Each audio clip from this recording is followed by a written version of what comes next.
내가 누려왔던 모든 것들이 내가 지나왔던 모든 시간이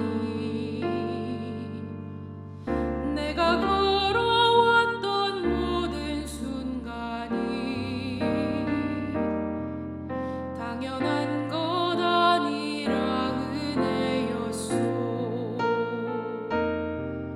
아침 해가 뜨고 저녁에 노을, 봄의 꽃향기와 가을의 열매, 변하는 계절의 모든 순간이 당연한 것 아니라 은혜였소. 모든 것이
모든 것이 은혜였소.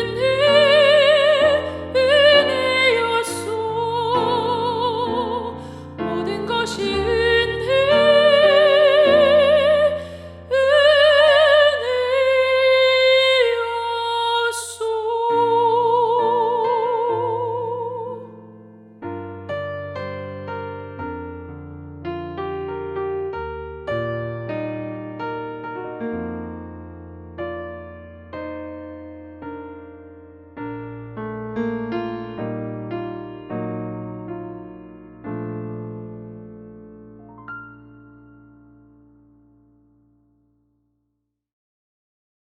함께 보실 하나님 말씀은 사무엘상 3장 10절 말씀입니다. 여호와께서 임하여 서서 전과 같이 사무엘아 사무엘아 부르시는지라. 사무엘이 이르되 말씀하옵소서 주의 종이 듣겠나이다 하니. 사람은 하루에도 수많은 말들 속에서 살아갑니다. 누군가의 조언을 듣고 세상의 기준을 접하며 마음속에서 일어나는 걱정과 두려움의 소리에도 영향을 받습니다. 그래서 때로는 어떤 말이 참된 길을 보여주는지 분별하기 어려울 때가 있습니다. 믿음의 사람에게 필요한 것은 많은 소리를 따라가는 것이 아니라 그 모든 소리 가운데 하나님의 말씀을 들을 줄 아는 마음입니다. 본문에 등장하는 사무엘은 하나님의 말씀에 귀 기울이는 사람이었습니다. 하나님은 성소에 머물던 사무엘을 부르십니다. 여호와께서 임하여 서서 전과 같이 사무엘아 사무엘아 부르시는지라. 이 부르심은 처음이 아니었습니다. 하나님은 이미 여러 번 사무엘을 부르셨지만 사무엘은 그 음성을 엘리 제사장의 음성으로 생각했습니다. 그래서 부르는 소리가 들릴 때마다 엘리에게 달려가 자신을 불렀는지 물었습니다. 그 일이 반복되자 엘리는 하나님께서 사무엘을 부르신다는 것을 깨닫게 됩니다. 그래서 다시 부르는 소리가 들리면 말씀하옵소서 주의 종이 듣겠나이다 라고 응답하라 알려주었습니다. 사무엘은 엘리가 알려준 대로 하나님의 부르심 앞에 대답을 했고 그때 자신을 향한 하나님의 말씀을 듣게 됩니다. 이러한 모습 속에서 하나님의 음성을 듣는 자의 태도를 발견하게 됩니다. 사무엘은 말씀하옵소서라고 고백했습니다. 이 말은 하나님께서 먼저 말씀해 주시기를 기다리는 마음입니다. 내가 하고 싶은 말을 먼저 쏟아 놓거나 내가 원하는 대답을 구하는 것이 아니라 하나님께서 무엇을 먼저 말씀하시는지를 듣고자 하는 태도입니다. 또한 사무엘은 자신을 주의 종이라고 고백했습니다. 사무엘에게 있어서 하나님의 음성은 그저 듣는 것이 아니었습니다. 종이 주인의 말을 듣고 따르듯 말씀을 마음에 새기고 그 말씀을 따라 살겠다는 의지가 담긴 고백입니다. 사무엘의 고백을 통해 우리의 삶을 돌아봅니다. 우리는 하나님 앞에서 듣기보다는 요구하는 일에 더 익숙할 때가 많습니다. 기도하면서도 하나님께서 무엇을 말씀하시는지 기다리기보다는 내가 말하고 싶은 것을 먼저 쏟아놓을 때가 있습니다. 물론 하나님께 우리의 생각과 필요를 아뢰는 것은 귀한 일입니다. 하나님은 우리의 기도를 들으시는 분입니다. 그러나 그것이 신앙의 전부는 아닙니다. 하나님은 경청만 하시는 것이 아니라 우리에게 분명히 말씀하시는 분입니다. 우리 마음의 소리를 들으시는 동시에 우리의 마음을 향해 말씀하시며 바른 길로 이끄시는 분입니다. 또한 우리는 하나님의 뜻을 따르기보다 하나님께서 내 뜻을 이루어 주기를 바랄 때가 있습니다. 이미 마음속에 원하는 답을 정해놓고 하나님께 그 길을 열어달라고 기도하는 것입니다. 그러나 사무엘이 고백한 주의 종이 듣겠나이다 라는 고백은 전혀 다른 방향을 우리에게 보여줍니다. 종은 주인의 뜻을 자기의 뜻에 맞추는 사람이 아니라 자기 뜻을 주인의 뜻에 맞추는 사람입니다. 이것이 하나님 앞에서 우리의 태도입니다. 하나님의 말씀을 듣는 삶은 내 뜻을 앞세우는 삶이 아니라 주님의 뜻 안에서 내 생각과 방향이 새롭게 정돈되는 삶입니다. 악기를 연주하기 위해서 꼭 필요한 시간이 있습니다. 조율의 시간입니다. 아무리 좋은 악기라도 줄이 바르게 맞추어져 있지 않으면 맑은 소리를 내기 어렵습니다.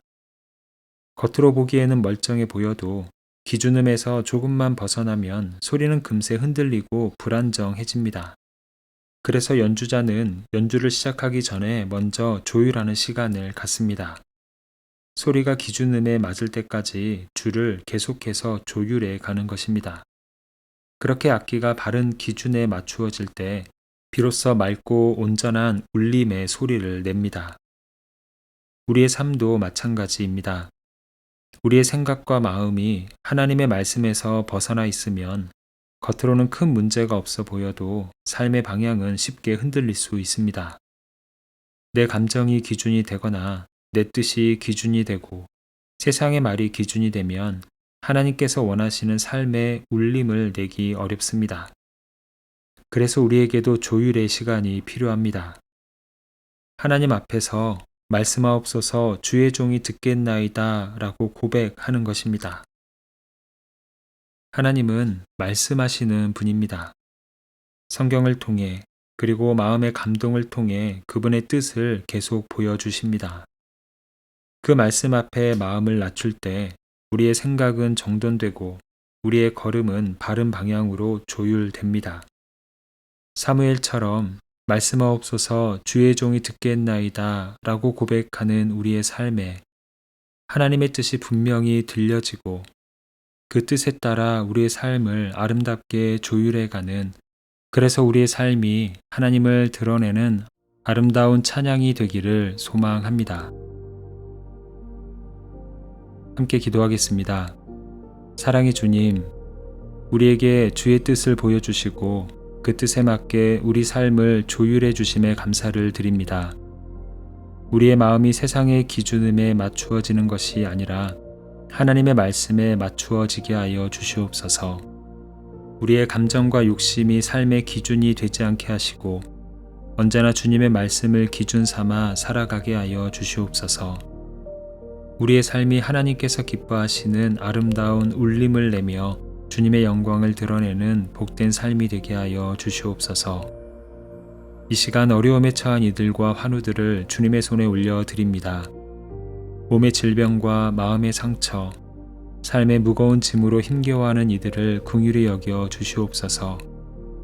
치료에 하나님께서 친히 찾아가 주셔서 연약한 몸을 회복시켜 주시고 지친 마음에는 위로와 평안을 더하여 주시옵소서. 긴 치료의 과정 가운데 있는 이들에게 인내와 소망을 주시고 가족들에게도 새 힘을 더하여 주시옵소서. 해결되지 않는 문제보다 언제나 크신 하나님을 바라보게 하시고 고난의 시간 속에서도 주님의 선하심을 신뢰하는 믿음을 더하여 주시옵소서. 예수 그리스도의 이름으로 기도합니다. 아멘. 이제 각자 가지고 있는 기도의 제목으로 기도하고 말씀 중 깨달은 내용과 말씀의 열매가 풍성한 삶이 되기를 바라며 기도하기 원합니다. 특별히 오늘은 어려움에 처한 이들과 환우들을 주님의 손에 올려드리며 중보하는 시간입니다. 이제 다 함께 이러한 기도 제목으로 기도의 자리로 나아갑니다.